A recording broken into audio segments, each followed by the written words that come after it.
Cześć kochani, tu i TD, Sylwia z tej strony. Cieszę się, bo jeszcze udało mi się, mam nadzieję, zdążyć przed tym bardzo ważnym dniem, który się zbliża, mianowicie 2 maja, który, jak pewnie wszyscy wiedzą, a ci, którzy nie wiedzą, to pewnie się wkrótce zorientują, jak się zacznie dużo dziać, że to Światowy Dzień Scrapbookingu. Kochani, mam nadzieję, że to nie jest jeszcze zbyt późno. W związku z tym cieszę się, że pokazuję ją dzisiaj. Ostatnia, trzecia kolekcja, która jest swego rodzaju takim kompletem. I teraz jest to stary dziennik. Przypomnę tylko, że ostatnia nasza kolekcja to len i koronki, a wcześniejsza, jeszcze przed świętami, to była kolekcja Sekrety Starego Pamiętnika. I przyznam Wam się, że przy właśnie tej kolekcji, przy tych sekretach Starego Pamiętnika uświadomiłam sobie, że wszystkie te papiery są tak bardzo pełne różnych treści, że uświadomiłam sobie, że tak naprawdę nie ma tutaj miejsca na tła. W związku z tym, ponieważ mieliśmy tutaj trochę tkanin, które zaczęły się pojawiać, postanowiłam zrobić kolekcję len i koronki, która świetnie pasuje kolorystycznie do tego zestawu, aczkolwiek właśnie dzięki swojej neutralności fantastycznie również komponuje się z innymi naszymi kolekcjami. Natomiast to mi bardzo szybko uświadomiło, że no dobrze, fantastycznie, tutaj biorę pod uwagę tkaniny, a przecież dziennik nie może się absolutnie obejść bez papieru. W związku z tym powstała właśnie, i chcę ją Wam dzisiaj pokazać, kolekcja Stary Dziennik, która to kolekcja z kolei jest w zasadzie całkowicie oparta o papier. O papier postarzany w bardzo różnych kolorach, często zalany atramentem, często zalany jakąś herbatą, pełen różnych odręcznych napisów, rysunków. No właśnie, może postaram się Wam teraz przedstawić właśnie od żurnalu.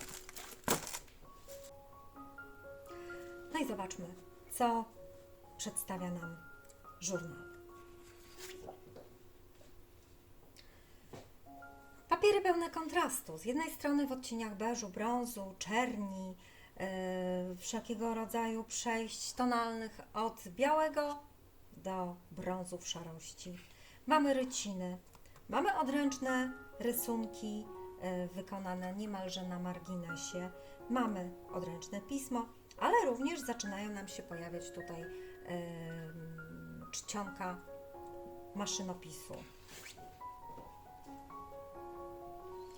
W żurnalu nie może zabraknąć również narzędzi, więc mamy tutaj stalówki, mamy obsadki.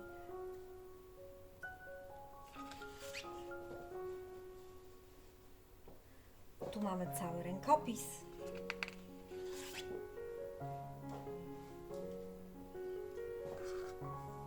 To są też różne kompozycje, takie, że można z jednej strony potraktować to jak swego rodzaju tło, z drugiej strony zbudować jakąś kompozycję czy kartkę, wycinając fragmenty, skupiając się tylko na poszczególnych elementach, częściach. Można, myślę, że fajnie będzie ten papier ciąć. Tu papier pełen kontrastów, od bardzo ciemnych do bardzo jasnych elementów. Tu mamy zarówno wieczne pióro, jak i kleksy atramentowe, ale mamy również ptaszka narysowanego, jakiś odręczny atramentowy rysunek, ale też fajna czcionka z kolei, która jest biała. Następne ryciny z motywami roślinnymi i znowu jakiś taki swobodny rysunek liścia, właściwie całej gałązki, ale mamy również atrament w jakimś szklanym pojemniku.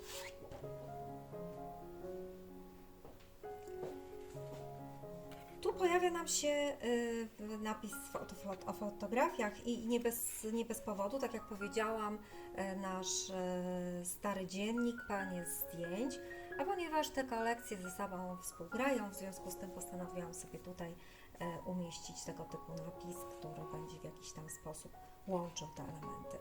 Mamy maszynę do pisania, mamy znowu jakiś maszynopis,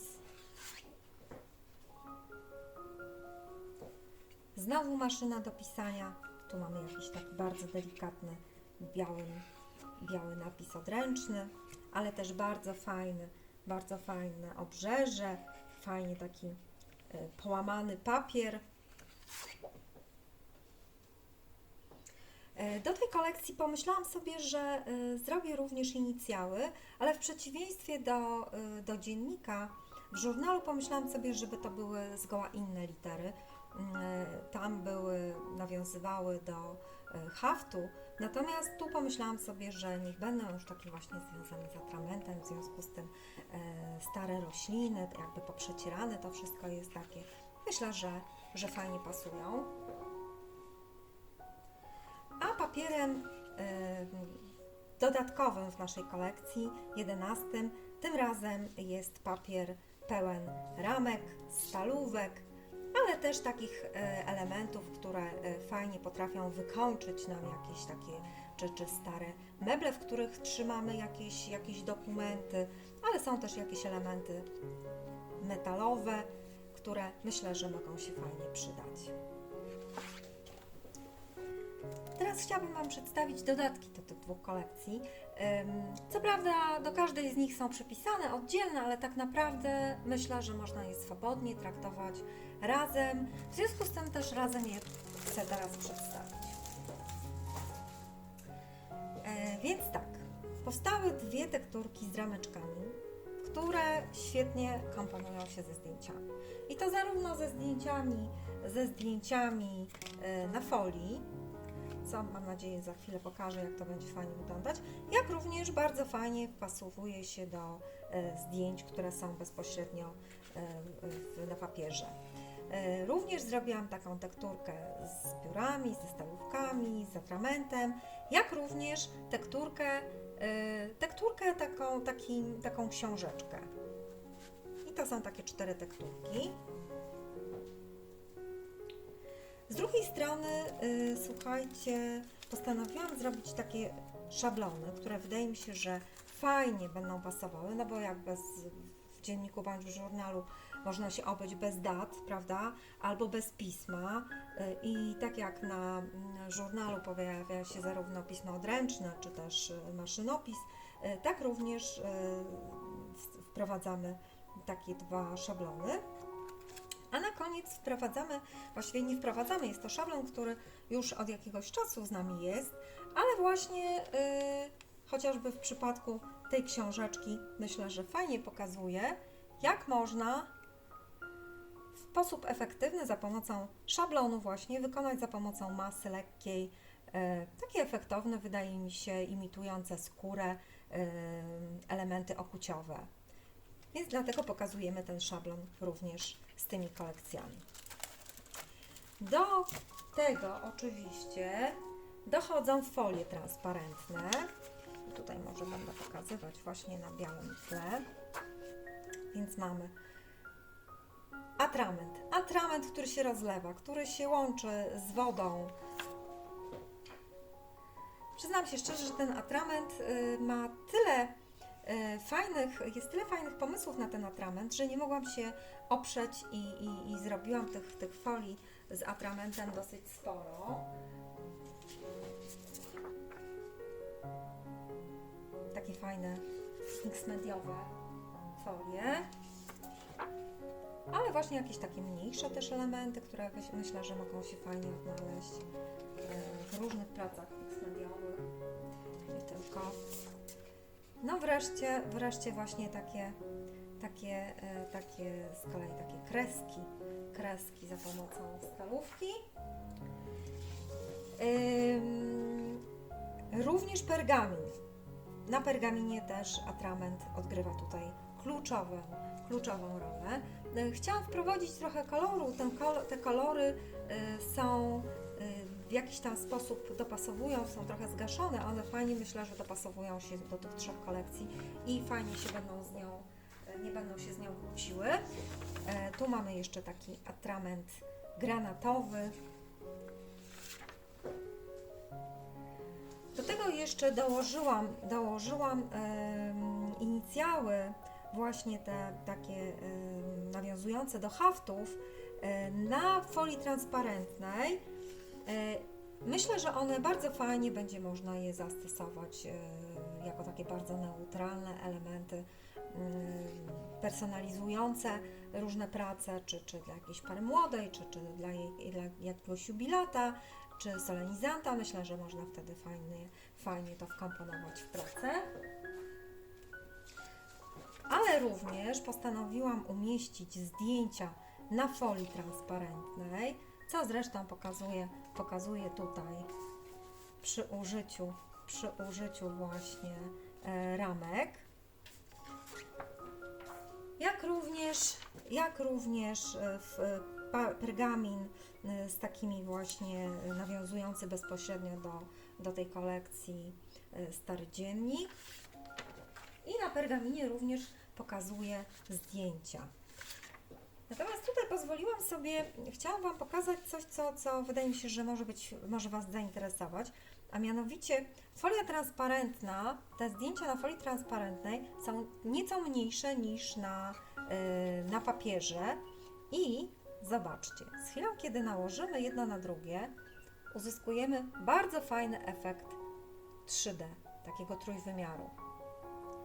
Myślę, że to może być bardzo fajny element, taki intrygujący.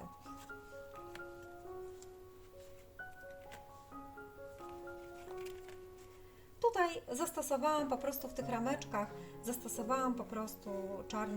czarną farbę akrylową, a następnie pokryłam to woskiem.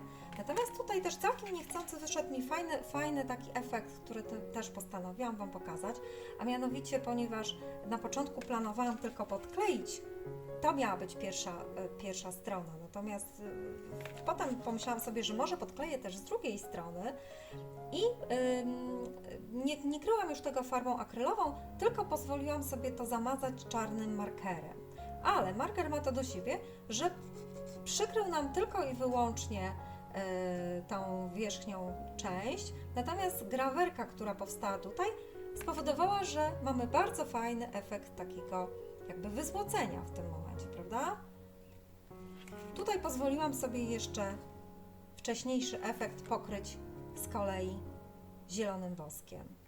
Myślę, że zarówno jedna jak i druga forma jest fajna. Tu mamy ten rysunek, mamy czarny, ponieważ ta farba z pędzlem weszła dosyć głęboko, natomiast tutaj marker, który przyjechał tylko po brzegu, spowodował, że te opalenia fajnie pozostały, tworząc efekt jak gdyby wyzłocenia.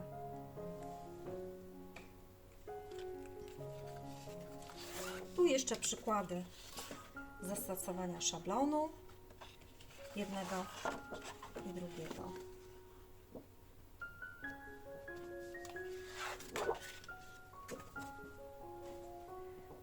Ta książeczka jest taka dosyć magiczna, ponieważ udało mi się na niej, ma w sobie wiele elementów dekoracyjnych. Tu mamy pokazany grawerunek, a jednocześnie właśnie z szablonu uzyskaną kołatkę. Natomiast tutaj z kolei z tekturki wykorzystałam te elementy do książeczki, z szablonu z kolei datę, a tutaj okucia z tekturki i napis żurnal. Myślę, że też fajnie to wygląda.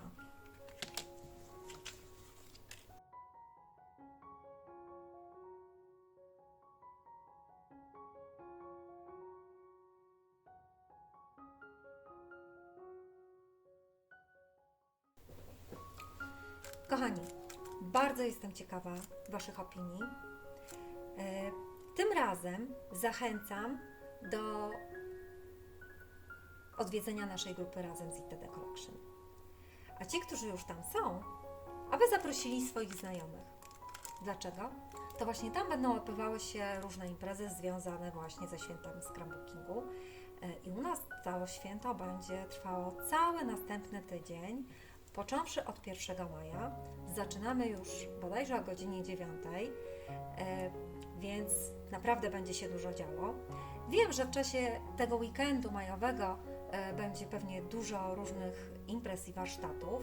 Zachęcam Was również do używania naszych papierów.